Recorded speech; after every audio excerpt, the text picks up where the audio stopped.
may tumatawa. Tao po, sabi niya. Tao po. Siyempre, sumagot ang lola niyo.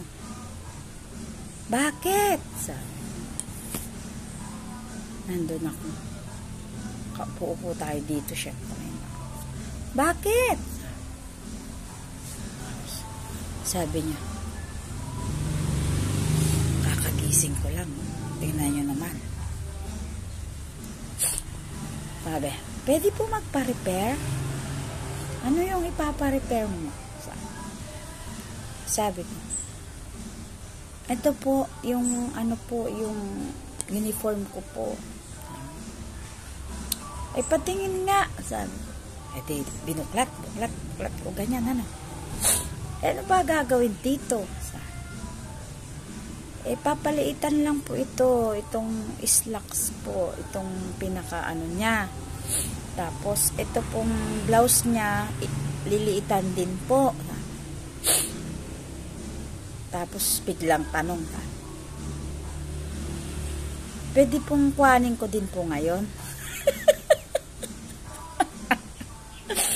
Sabi ko, o sige, kuhanin mo na. Huwag mo lang ipare-pero. O, diba? Ano kayo? Kukuhanin din daw agad. Tapos, kakabigay pa lang. Diyos ko, Panginoon ko. Kakabigay pa lang, ha. Kukuhanin na daw niya ngayon. O, di kuhanin na niya. Akala lang mga nagpapa-repair. Pag binigay nila ngayon na din nila kukuhanin, ganun lang kadaling manahe. Hindi po ganun, ha. Hindi po ganun kadaling manahe. Kasi, napakahirap din po. Iisipin muna namin kung paano namin gagawin yon. Tapos at the same time, kung may tinatastas pa dyan, magtatastas pa.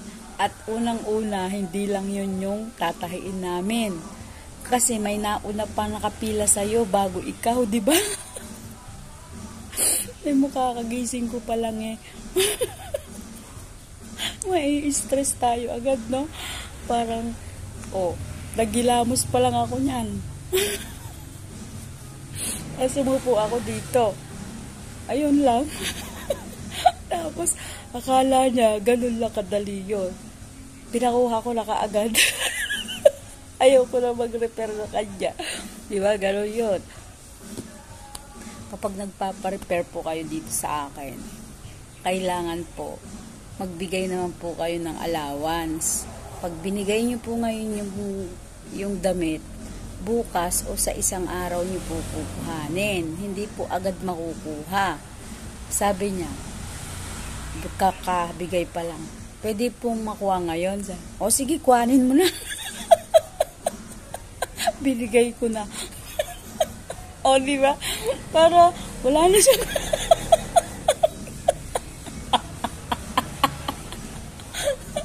Ang kulit eh. May repair daw, papa-repair niya. Kukuhanin din. Diyos ko na-stress ako. Itatawa ko na lang to kaysa sa ma-stress. Ang sarap, diba? Umagang-umaga. Ay, di niya. Ay, nako. Ay, di wow na lang tayo. Ganyan ba magpa-repair? Kailangan po ay ipipila niyo po ang inyong mga damit, ganon. Tapos, pag nagpagawa kayo dito ng school uniform, ito, share ko na po, ha. Pag nagpagawa po kayo ng school uniform dito, kailangan po, hintayin nyo po yung kasunod ninyo. Once na may nauna po sa inyo, ipipila-pila po yan dito, ha. So, hindi po agad-agad, hindi po yung, tapos na. Hindi ganon. Hindi po ganon. Hindi po ganon dito. So, kailangan po natin matutong maghintay. At, syempre, kamukha niyang kakagising pa natin. Baga nagpapatik-tik pa lang tayo. Tinitignan pa natin yung mood ng katawan natin. So, hindi yung pagkagising natin, magtatayo na tayo. Hindi po ganun. Kakain muna syempre. Tapos, hindi pa kami nakaluto. Kailangan magluto. Hinahanap din po namin yung mood ng katawan namin. So, sa mga nagpaparepair po sa akin, bigyan niyo po ako ng panahon. 1 day lang naman.